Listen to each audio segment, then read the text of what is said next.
হরে কৃষ্ণ। জয় জগৎগুরু শিল প্রভুপাদ কি জয়। পতিত পাবন গুরুদেব কি জয়। শ্রদ্ধেয় গুরু ভক্তবৃন্দগণ, আশা করি আপনারা সবাই ভালো আছেন। তো আজকে আপনাদের মাঝে খুবই গুরুত্বপূর্ণ একটা বিষয় নিয়ে আলোচনা করব। তো আমরা দেখতে পাচ্ছেন আমার হাতে একটা প্রজাপতি বসে। তো এই প্রজাপতিটা আমি স্কুলে যাওয়ার পথে আমার হাতে হঠাৎ করে বসে, মুখ্যত একাদশীর দিন।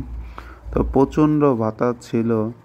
আমি দেখলাম এত প্রচণ্ড বাতাসের ভিতরে সেই প্রজাপতিটা আমার হাতে করে যাচ্ছে না।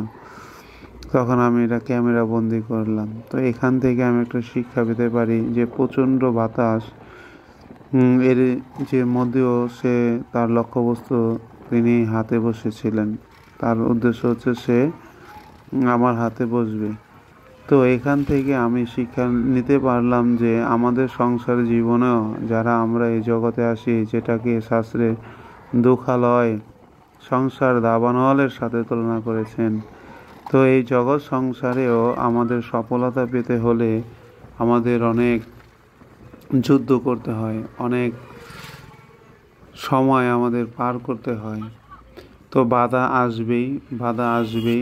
তারপরে যদি আমরা লেগে থাকি, যে কোনো কিছু হোক, সেটা হতে পারে ভগবত ভক্তিতে উন্নতি, ভগবত ভক্তিতে সাধন ভজনের উন্নতি, সেটা হতে পারে সংসার জীবনের কোনো সফলতা, সেটা হতে পারে কোনো ভালো চাকরি বা টাকা উপার্জনের জন্য দীর্ঘ শ্রম দেওয়া, সেটা হতে পারে। তো যে কোনো কিছুই হোক না কেন, আমরা এই প্রজাপতির মাধ্যমে শিক্ষা লাভ করতে পারি যে সফলতা পেতে হলে আমাদের লেগে থাকতে হবে, শুধুমাত্র লেগে থাকতে হবে। এই লেগে থাকার মাধ্যমেই, সহ্য করার মাধ্যমে আমরা সফলতা লাভ করতে পারি। তো দেখুন কত প্রচণ্ড বাতাস, তারপরও সে স্থিরভাবে বসে আছে। তো ওই দিনটা ছিল একাদশীর দিন, মুখ্য একাদশীর দিন।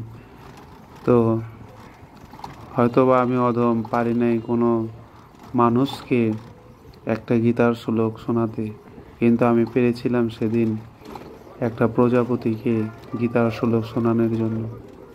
তো সে আমার সাথে প্রায় দীর্ঘক্ষণ ছিল। পরে আমি আর অনেকক্ষণ রাখতে পারিনি। পরে তাকে একটা নিরাপদ স্থানে আমি রেখে দেওয়ার চেষ্টা করি। তো এই হচ্ছে ভগবানের অশেষ কৃপা। তো একটা মানুষকেও যদি না শোনাতে পারি, একটা প্রজাপতিকে আমি সেই মুখ্য একাদশীর দিন গীতার শ্লোক শোনানোর সৌভাগ্য হয়েছিল। এত প্রচণ্ড বাতাসের ভিতরেও সে কিন্তু ঠিকই এক অধম ভক্তকে চেনার তার সুযোগ হয়েছিল।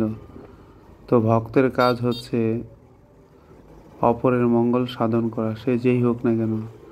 যেহেতু সে হাতে এসে বসেছিল এই মুখ্য একাদশীর দিন, তাই আমি তার কর্ণে আমি একটি গীতার শ্লোক শ্রবণ করিয়ে দিয়েছি, যাতে তার পারমার্থিক মঙ্গল হয়। এই হচ্ছে ভক্তের কর্তব্য, হচ্ছে পরের মঙ্গল সাধন করা। আর পরের মঙ্গল হয় কিসে? যখন তার পারমার্থিক মঙ্গলের জন্য ভগবানের কাছে প্রার্থনা করা হয়। হরি বল। জয় জগৎগুরু শিল প্রভুপাদ কি জয়।